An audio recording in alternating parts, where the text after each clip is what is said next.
লালমনিরহাট সীমান্তে আটক দুই বাংলাদেশিকে ফেরত দিল বিএসএফ।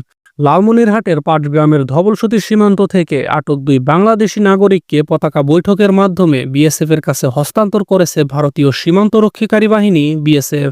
শুক্রবার 2 মে রাত 1:55 বুড়িমারি স্থলবন্দর দিয়ে তাদের ফেরত দেওয়া হয়।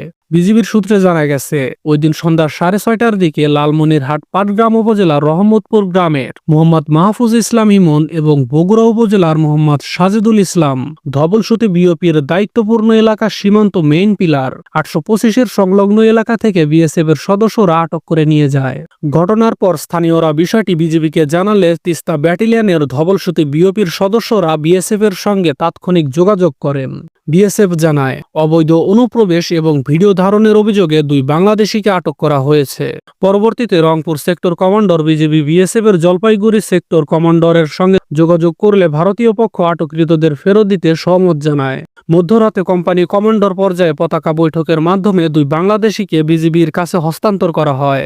বিজিবি জানিয়েছে, স্থানীয় প্রতিনিধি ও পুলিশের উপস্থিতিতে মুচলেকা নিয়ে দুই যুবককে তাদের অভিভাবকের কাছে তুলে দেওয়া হয়। একই সঙ্গে বিজিবি সীমান্ত এলাকার জনগণকে শূন্যরেখা অতিক্রম না করার অনুরোধ জানায় এবং সচেতন থাকার আহ্বান জানায়।